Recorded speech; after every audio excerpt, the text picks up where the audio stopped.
નમસ્કાર વિદ્યાર્થી મિત્રો, એકલવ્ય કોમર્સ ક્લાસીસમાં આપનું હાર્દિક સ્વાગત છે। આજે આપણે વિષય છે તો કે આંકડાશાસ્ત્ર અને આપણો વિષયાંક છે તો કે સુરેખ સહસંબંધ। તો સુરેખ સહસંબંધમાં આપણે આગળ એની થિયરી જોઈ ગયા છે કે ભાઈ સહસંબંધ કોને કહેવાય, સહસંબંધાંક કોને કહેવાય, પછી સહસંબંધાંકને કોના તરીકે ઓળખવામાં આવે છે। ત્યારબાદ તો કે સહસંબંધના પ્રકાર તો કે ધન સહસંબંધ, ઋણ સહસંબંધ અને સહસંબંધના અભ્યાસની પદ્ધતિઓ। તો સહસંબંધના અભ્યાસની મુખ્ય કેટલી પદ્ધતિઓ છે તો કે 3 પદ્ધતિ છે। પહેલી છે વિકર્ણ આકૃતિની રીત, બીજી છે કાર્લ-પિયર્સનની ગુણન પ્રદાનની રીત અને ત્રીજી છે સ્પીયરમેનની ક્રમાંક સહસંબંધાંકની રીત। તો વિદ્યાર્થી મિત્રો, આજે આપણે વાત કરીએ તો કાર્લ-પિયર્સનની ગુણન પ્રદાનની રીત ની જો વાત કરીએ તો વિદ્યાર્થી મિત્રો ડાયરેક્ટ આપણે અહીંયા વાત કરવાની છે સૂત્રથી। તો સૂત્રની જો વાત કરીએ તો પહેલા તમને સૌપ્રથમ ખ્યાલ હોવો જોઈએ મધ્યક। મધ્યક પહેલા શોધવો પડે તો મધ્યક એટલે શું તો કે મધ્યક અવલોકનોનો સરવાળો ના છેદમાં કુલ અવલોકન। કે ભાઈ અવલોકનોના સરવાળાને તો કે અવલોકન વડે ભાંગો તો તમને મધ્યક મળે છે। તો મધ્યક શોધવા માટેનું સૂત્ર શું છે તો કે મધ્યક એટલે x બાર બરાબર સિગ્મા x ના છેદમાં n। પહેલા આપણે વિદ્યાર્થી મિત્રો શું શોધવું પડે, મધ્યક શોધવો પડશે અને મધ્યક એટલે x બાર શોધવો પડશે। તો x બાર નું સૂત્ર છે સિગ્મા x ના છેદમાં n। ત્યારબાદ તો કે બીજો મધ્યક એટલે y બાર। તો y બાર શોધવા માટેનું સૂત્ર છે સિગ્મા y ના છેદમાં n। તો વિદ્યાર્થી મિત્રો આ આપણે વાત થઈ મધ્યકની। કોની વાત થઈ છે? મધ્યકની। તો વિદ્યાર્થી મિત્રો તમને પહેલા સૌપ્રથમ તો આ ખ્યાલ હોવો જોઈએ। ત્યારબાદ વાત કરીએ તો હવે આપણે જે ગુણન પ્રદાનની રીત છે એનું સૂત્ર, તો એમાં આપણો પહેલો પોઈન્ટ આવશે કે જ્યારે x બાર અને y બાર પૂર્ણાંક હોય ત્યારે। તો વિદ્યાર્થી મિત્રો x બાર અને y બાર કેવા હોય તો કે પૂર્ણાંક હોય ત્યારે। તો પૂર્ણાંક એટલે તો કે ભાઈ જ્યારે કોઈ પણ સંખ્યા છે એ કેમાં ન હોય તો કે પોઈન્ટમાં ન હોય। દાખલા તરીકે આપણે કોઈ પણ સંખ્યાને ભાંગીએ તો 10 આવે, 15 આવે, 22 આવે, 25 આવે। તો આવી સંખ્યા હોય તો એને કઈ કહેવામાં આવે છે? પૂર્ણાંક કહેવામાં આવે છે। અપૂર્ણાંક એટલે શું તો કે અપૂર્ણાંક એટલે જે સંખ્યા છે પોઈન્ટમાં આવતી હોય તો તેને અપૂર્ણાંક કહેવામાં આવે છે। તો પૂર્ણાંક એટલે શું બાળકો, સમજાઈ ગયો કે જે સંખ્યા પોઈન્ટમાં ન આવતી હોય તેને પૂર્ણાંક તરીકે ઓળખવામાં આવે છે।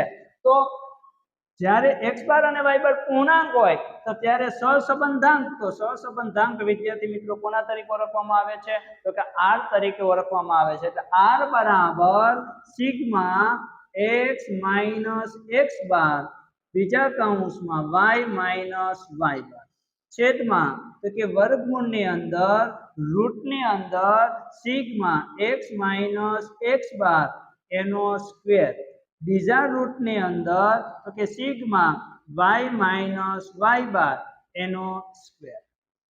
તો વિદ્યાર્થી મિત્રો કે જ્યારે x બાર અને y બાર પૂર્ણાંકમાં હોય ત્યારે આપણું સૂત્ર છે એ આ આવી શકે છે। ત્યારબાદ વાત કરીએ તો વિદ્યાર્થી મિત્રો જ્યારે x બાર અને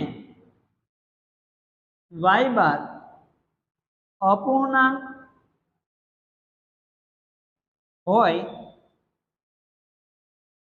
ત્યારે પણ અહીંયા બાળકો હું તમને જે લખું છું એના ઉપર ખાસ ભાર આપજો। સંખ્યા નાની હોય, સંખ્યા કેવી હોય? નાની હોય ત્યારે હું જે સૂત્ર આપું છું એનો આપણે ઉપયોગ કરવાનો છે। તો એનો ઉપયોગ કરવાનો હોય તો સહસંબંધાંક એટલે શું તો કે સહસંબંધાંક એટલે r બરાબર તો કે n sigma xy minus sigma x બીજા કૌંસમાં સિગ્મા y છેદમાં રૂટની અંદર n સિગ્મા x નો સ્ક્વેર માઈનસ કૌંસમાં સિગ્મા x કૌંસનો સ્ક્વેર બીજા રૂટની અંદર તો કે n સિગ્મા y નો સ્ક્વેર માઈનસ સિગ્મા y કૌંસનો સ્ક્વેર।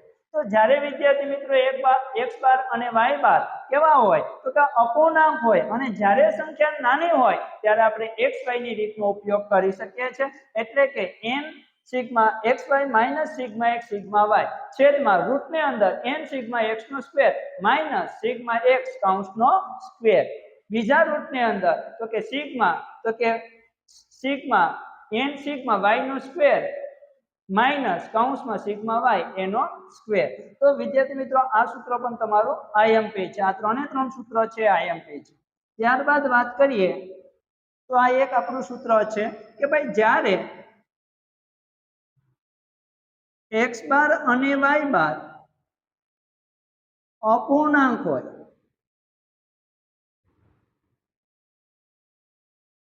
આને આપણે કહેશું ટૂંકી રીત એટલે કે જ્યારે સંખ્યા મોટી હોય ત્યારે આપણે આ સૂત્રનો ઉપયોગ કરવામાં આવે છે કે ભાઈ જ્યારે x બાર અને y બાર છે એ અપૂર્ણાંક હોય એને આપણે કહેવાય તો ટૂંકી રીત તરીકે ઓળખવામાં આવે છે તો સંખ્યા છે કેવી હશે મોટી હશે ત્યારે સહસંબંધાંક શોધવાનું કે તો સહસંબંધાંક એટલે r બરાબર n sigma uv minus sigma u sigma v છેદમાં રૂટની અંદર n સિગ્મા u નો સ્ક્વેર માઇનસ સિગ્મા u કૌંસનો સ્ક્વેર બીજા રૂટની અંદર n સિગ્મા v નો સ્ક્વેર માઇનસ સિગ્મા v એનો સ્ક્વેર તો જ્યારે વિદ્યાર્થી મિત્રો x બાર અને y બાર છે તે અપૂર્ણાંક હોય ટૂંકી રીત હોય ત્યારે આપણે uv ના સૂત્રનો ઉપયોગ કરવામાં આવે છે બરોબર n sigma uv minus sigma u sigma v છેદમાં રૂટની અંદર n સિગ્મા u નો સ્ક્વેર માઇનસ સિગ્મા u એનો સ્ક્વેર બીજા રૂટની અંદર તો કે n સિગ્મા v નો સ્ક્વેર માઇનસ સિગ્મા v એનો સ્ક્વેર તો વિદ્યાર્થી મિત્રો જો તમારે આ દાખલા શીખવા માટે સૌપ્રથમ તમારે સૂત્ર યાદ રાખવા પડે જો તમને સૂત્ર આવડે તો દાખલા છે તમને ફટાફટ આવડી જશે તો વિદ્યાર્થી મિત્રો આ જે મેં સૂત્ર લખ્યા છે એ 5 ગુણના દાખલાના સૂત્ર છે ટૂંકા દાખલાના સૂત્રો છે એ આપણે અલગથી એક વિડીયો બનાવો જો મારો વિડીયો ગમ્યો હોય તો લાઈક કરો શેર કરો અને સબસ્ક્રાઇબ કરો તો વિદ્યાર્થી મિત્રો હવે આપણે આવતા વિડીયોમાં મળશું